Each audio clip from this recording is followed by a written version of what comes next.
del segundo clasificado. Comenzaron el partido sabiendo que necesitaban la victoria y con cambios obligados en el once titular. Pacheta tuvo que reestructurar la defensa por la lesión de Juanma y Pascual ocupaba la posición del sancionado Pelayo en el centro del campo. Y así, con estos miembros, iniciaron el acoso a la portería de Yago. Martins llevó el balón al larguero y el rechace intentó aprovecharlo Álvaro, pero repelió el balón el portero. Al Real Oviedo le costaba esta tarde encontrar su ritmo. Por la banda izquierda lo intentó Nano, también sin éxito. Los colchoneros, en cambio, aprovecharon su primera ocasión para batir a Lledó. Era el 0-1. El mazazo fue fuerte para los carballones que por unos momentos quedaron en manos de sus rivales. Antes de llegar al descanso, los hombres que dirige Milinko Pantic intentaron aumentar su ventaja. Lledó desbarató sus planes. Álvaro, en un centro chut desde la banda, bien pudo dar la sorpresa y antes del descanso, otra vez a balón parado, Lledó evitó el 0-2. Se enfriaban las ilusiones de los más de 7.200 aficionados que en la segunda parte soñaron con la remontada. Para lograrla, Pacheta optó por los cambios, por dar gusto en la media punta, por dar una nueva oportunidad a Teo, pero fue Pascual el que con este tremendo derechazo lanzó el balón al larguero.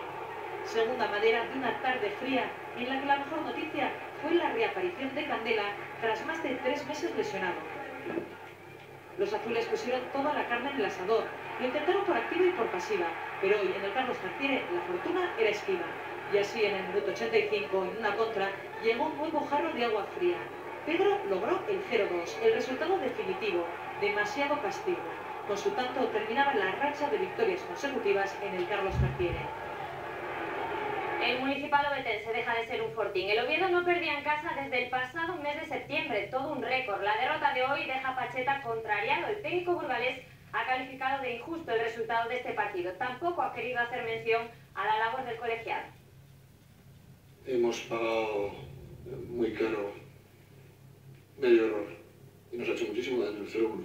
Yo no voy a quejar de algo ni voy a hablar de algo que no puedo modificar. Sí puedo modificar que mis jugadores todas esas actuaciones arbitrales no le afecten. Creo que el resultado es sumamente, aparte de doloroso, creo que no es justo para lo que hemos hecho.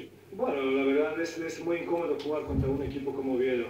Es muy incómodo porque, bueno, quizás ellos tienen una filosofía, su entrenador tiene una filosofía que la verdad aquí venir y no recibir goles es para estar contento, súper contento.